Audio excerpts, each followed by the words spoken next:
අයිබෝන් ජයන්ත උක්වත්ත බැංකුව ඉඳලා කතා කරන්න බලමු දවසේ ක්‍රිප්ටෝ අප්ඩේට් එක මොනවද කියලා. අද දිනය 2023 අප්‍රේල් 19 වෙනිදා බදාදා දවස මේ වෙනකොට මාකට්ස් යම් ප්‍රමාණයකට තරමක පුල් බෑක් එකක් වෙලා තියෙන බව පේන්න තියෙනවා. ඕවරෝල් මික්ස් මාකට් එකක් තියෙන්නේ. ඊයේ දවසේ විශේෂ දවසක් තමයි හවුස් ෆයිනෑන්ෂල් කමිටි එක ඉදිරියේ SEC chairman ගැරි ගෙන්ස්ලර්ව ප්‍රශ්න කිරීම වලට ලක් වුණා. ඒකම තරමක පහළට ඇවිත් තිබ්බ බිට්කොයින් ප්‍රයිස් එක නැවත 30,000 දක්වා රීච් කරා. මේ වෙනකොට අයමත් ඒ ගේන් එක අතහැරලා තියෙන බව පේන තියෙනවා. 29,297යි ප්‍රයිස් එක. ඉතින් මේක තමයි දැනට බිට්කොයින් වල ප්‍රයිස් එක ඕවරෝල් මාකට් එක මික්ස් මාකට් එකක්. අපි බලමු ගොඩක් විස්තර තියෙනවා. ඒත් එක ෂෙයා කරන අදවසේ සුපුරුදු විදිහට වීඩියෝස් තුනක්ම ඔයාලට ලැබෙනවා. channel එක මුලින්ම subscribe කරලා ඉන්න අමතක කරන්න එපා. වගේම ඉන්ට්‍රස්ට් අයට පුළුවන් Patreon group එකට සම්බන්ධ වෙන්න links තියෙනවා YouTube video description box එකේ. එතනින් එමු අපි වැදගත්ම කාරණාවට අද දවසේ ඒක තමයි ඊයේ දවසේ සිදුවීම US House Financial Services Committee එකේ සහභාගී වුණ නියෝජිතයෝ lawmakersලා ඊයේ දවසේ ගැරි ගෙන්ස්ලර්ව විවිධ ඉසව් ඔස්සේ ප්‍රශ්න කිරීම වලට ලක් කරා. ඊදවසේ House Financial Services Committee එකේදී විවිධ ඉසව් ඔස්සේ ප්‍රශ්න කිරීම වලට ලක් වුණා. ඉතින් මේ අතරේ මේ කණ්ඩායමේ ප්‍රධානය වෙච්ච පාර්ලිමේන්තු කාර්ක සබික මැක්හෙන්රි විසින් ඉතරියම් සම්බන්ධයෙන් ප්‍රශ්න කරා. අහලා බලන්න ඉතරියම් වලදී ගැරි ගෙන්ස්ලර් අසරණ භාවයට පත්වෙච්ච හැටි මේ ප්‍රශ්න කිරීම වලදී. වගේම ගැරි ගෙන්ස්ලර් ඉතාම ලොකු උත්සාහයක් කරා මේ ප්‍රශ්න වලට ඩිරෙක්ට් උත්තරයක් නොදී කොහොම හරි වැඩේ ෂේප් කරගන්න. නමුත් මේ දැවැන්ත ප්‍රශ්න කිරීම හමුවේ චෙයාමන් මැක්හෙන්රිගේ ගැරි ගෙන්ස්ලර් මුකුත් නොකිය ඉන්න බැරුණා. නමුත් ගැරි ගෙන්ස්ලර්ත් කොහොම නමුත් මේක මගහැර යන්න පුළුවන් හැම උත්සාහයක්ම ගත්ත බව පේන්න තියෙනවා. Ether is one of the most popular digital assets and powers the Ethereum blockchain. Back in 2018, then SEC Corporation Finance Director Bill Hinman stated that he believed Ether was not a security. Last month, CFTC Chair Benham expressed his view that Ether is a commodity. The State Attorney General of New York asserted in a court filing last month that Ether is a security. Clearly, an asset cannot be both a commodity and a security. Do you agree? මෙතනදී අහන්නේ රෙගියුලේටර්ස්ලා දැන් SEC එක කිව්වා Ethereum එක මේ Bitcoin විතරයි commodity කියලා. ඊළඟට CFTC එකේ chairman Benham කිව්වා මේක Ethereum එක commodity එකක් පැහැදිලිවම කියලා. එතකොට මේ chairman McHenry කියන්නේ එකම instrument එකක් එකවරකට commodity එකක් වෙන්නයි එකවරකට security එකක් වෙන්නයි බෑ. මේක security එකක්ද නැත්නම් commodity එකක්ද කියන ප්‍රශ්න තමයි කෙලින්ම ගැරි ගෙන්ස්ලර්ගෙන් ඇහුවේ. අහලා බලන්න ගැරි ගෙන්ස්ලර් කියන්නේ මොකක්ද කියලා. Actually, all securities are commodity under the Commodity and Exchange Act. It's that we are excluded commodities. But I would agree that a security cannot be also an excluded commodity and an included commodity. I'm sorry, Chair, just to talk about the Commodity Exchange Act more precisely. Okay, so do you recognize, how would you categorize Ether then? Look, I think that the general sweep of what Congress did, not just in the 30s, but as amended. I'm asking you, sitting in your chair now, to make an assessment under the laws as exist, is Ether a commodity or a security? Without speaking to any one. I know you've repeatedly said you're not going to speak to one, except you've spoken to one, Bitcoin. So I'm asking you to speak to a second one, the second largest market cap here. And speaking to the tokens, there's 10 to 12,000. If there's a group of entrepreneurs in the asking about one. The public is anticipating a profit based on the. I'm asking you a specific question, Chair Gensler. දැකනේද ඒ අහන ප්‍රශ්නෙට direct yes or no උත්තරයක් දෙන්නේ වටෙන් යනවා. දැන් මේක බලපුවම පේන දේ තමයි විචාරකත්ව විශේෂාල වශයෙන් මේ සම්බන්ධයෙන් කතා කරා. මේ දැන් SEC කියන්නේ securities regulate කරන රාජ්‍ය ආයතනය ඇමරිකාවේ. එතකොට මොකක් හරි instrument එකක් security එකක් නම් ගැරි ගෙන්ස්ලර් අවස්ථා කීපයක කියලා තිබ්බ එක.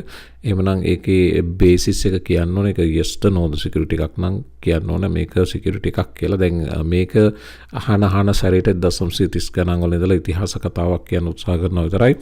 ප්‍රශ්නෙට direct උත්තරයක් දුන්නෙම නැහැ ඊ දවසේ. I said this in private. This should be no shock to you. I'm asking this question. Is Ether a commodity or a security? And again, it depends on the facts and the law, and if there's a group of individuals. I'm asking you about the facts and the law sitting in your seat and the judgment you are making. And so, Mr. Chair, I think you would not want me to prejudge because I'm also. But you have aware- prejudged on this. You've taken 50 enforcement actions. We're finding out as we go, as you file suit, as people get Wells notices on what is a security in your view, in your agency's view. I'm asking you a very simple question about the second largest digital asset. What is your view? And my view is if there's a group of individuals in the middle that the public is All right, anticipating. so let me just ask a based second on those question then. efforts. Do you think it serves the market for an object to be viewed by the commodities regulator? අන්න විදිහට තමයි ගියේ දැක්කනේ ඉතිරියම් commodity එකක්ද security එකක්ද කියන ප්‍රශ්නයට direct උත්තර දුන්නා. ඉතින් ගැරි ගින්ස්ලර් පැහැදිලි වෙනවා මේක වෙන කාගේ හරි එජෙන්ඩ් එකකට පැහැදිලි යන ගතියක් තියෙනවා. ඒ වගේම මේකට ඩෙෆිනිට් උත්තරයක් දීමට ගැරි ගින්ස්ලර්ට කිසිසේත්ම අවශ්‍ය නැති බවත් පේන්න තියෙනවා. මේ සියලු ඉන්ස්ට්‍රුමන්ට් සිකියුරිටි නම් සිකියුරිටි විදිහට තියාගන්නවා නම් එතකොට ගැරි ගින්ස්ලර් ලොකු බලයක් ව්‍යාප්ත කරන්න පුළුවන් මේ ක්‍රිප්ටෝ ස්පේස් එක ඇතුලේ. ඒ නිසා එකක්වත් අතාරින්න කැමැත්තක් නැති බව පේන්න තියෙනවා. වගේම මේක තවත් න්‍යාය පත්‍රයක කොටසක් විදිහට දැන් මේ ගොඩක් ඊයේ ප්‍රශ්න කිරීම වලට ලක් කර පාර්ලිමේන්තු නියෝජිතයෝ රිපබ්ලිකන් පාක්ෂිකයෝ එතකොට ගැරි ගින්ස්ලර් මේ ආයත අවශ්‍ය උත්තර නොලැබෙන තැනට තමයි පුළුවන් හැම වෙලෙම කටයුතු කරේ. ඊළඟට පාර්ලිමේන්තුවේ රිපබ්ලිකන් පාර්ශ්වය නියෝජනය කරන ටොම් ඉමර් විසින් SEC chair ගැරි ගින්ස්ලර්ව දැවන්ත ප්‍රශ්න කිරීමට ලක් කරා FTX ටෙරා ලූනා ඉසව් එක් ඒ පැත්ත අලලලා ඒ සම්බන්ධයෙන් ගැරි ගින්ස්ලර්ගේ කාර්යභාරය මොන වගේද ඔයා වැඩි කරාද නැද්ද කියන එක සම්බන්ධයෙන් අහලා බලන්න Tom ඉමර්. My understanding is that the biggest crypto failure in history is probably FTX at $9 billion. Were you the chairman of the SEC when FTX collapsed? Yes. And how many times did you meet with FTX prior to their collapse? I think my public record shows 2. You met with FTX at least twice. And arguably, the second biggest crypto failure in history was Terra Luna. Who was the chairman of the SEC when Terra Luna collapsed, sir? We had brought... You were, sir, reclaiming my time. You were. There are 5 members on the commission. Do you believe your speeches and interviews are to serve as the official position of the SEC? I can only speak for myself when I'm speaking. Again, sir, in a statement on the SEC website, you are quoted saying, the Kraken staking as a service enforcement action should make clear to the marketplace that staking as a service providers must register. But again, you haven't provided any rules for how that can be done. මෙතනින් පස්සේ tera ලූනා ගැන වගේම Sam බැන්ක්මන් ෆ්‍රීඩ් සම්බන්ධයෙන් ප්‍රශ්න කිරීම වලට කරා. මෙතනින් පැහැදිලිවම පෙන්වන්නට ඔම උත්සාහ කරේ ඔයා තමයි මේ සියලු කලැප්ස් ඉතිහාසයේ සිද්ධ වෙච්ච ලොකුම කලැප්ස් සිද්ධ වෙන කාලෙත් SEC එකේ චෙයාර්මන් විදිහට හිටියේ. ඔයා කිසි දෙයක් මේ සම්බන්ධයෙන් කරේ නැහැ, කිසි දෙයක් පැහැදිලිව කිව්වේ නැහැ. ඒ වගේම ක්‍රැකන් ස්ටේකින් සම්බන්ධව ඔයා පැහැදිලිව මේ සම්බන්ධයෙන් අවශ්‍ය දැනුම් දීම් කරලා තිබ්බේ නැහැ. ඉතින් මේ සියල්ල පිටිපස්සේ ඔයාගේ කාර්යභාරය නැත්නම් ඔයාගේ ජොබ් එක SEC chair විදිහට ඔයා කරේ නැහැ කියන චෝදනාව තමයි ටොම් ඉමර් ඉදිරිපත් කරේ. මේ වගේ දිගින් දිගටම මේක ගියා. ඉතින් මේක පැය ගාණක් පෙන්වන්න පුළුවන්.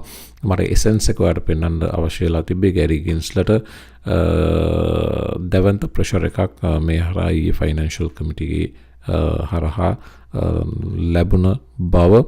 එතනින් අපි එමු Coinbase CEO Brian Armstrong සම්බන්ධයෙන් මේ ඊයේ දවසේ CNBC මාධ්‍ය වාර්තාකරුවෙකු සමග ඉන්ටර්විව් එකක් තිබ්බා. ඒතනදී UK වල ක්‍රිප්ටෝ moves සම්බන්ධයෙන් විශාල කතා බහක් ලකුණා. Brian Armstrong විශේෂයෙන්ම සූචි කරා බ්‍රිතාන්‍ය අගමැතිවරයාට සහ සියලු රෙගුලේටර්ස්ලට ක්‍රිප්ටෝ ස්පේස් එකට අවශ්‍ය රෙගුලේෂන්ස් සහ ක්‍රිප්ටෝ ස්පේස් එක බ්‍රිතාන්‍ය ඇතුලේ දියුණු කරන්න අවශ්‍ය සියලු පහසුකම් සැපයීම සම්බන්ධයෙන්. ඉතින් ඒ වගේම බ්‍රයන් ආම්ස්ට්‍රෝං කිව්ව අනිත් කතාව තමයි ඇමරිකාවේ රෙගුලේටරි ක්ලැරිටි එකක් නැතිව ගියොත් තව ඉදිරියට Coinbase වල ඔෆිස් එකක් ඔල්රෙඩි බ්‍රිතාන්‍ය ඇතුලේ තියෙනවා.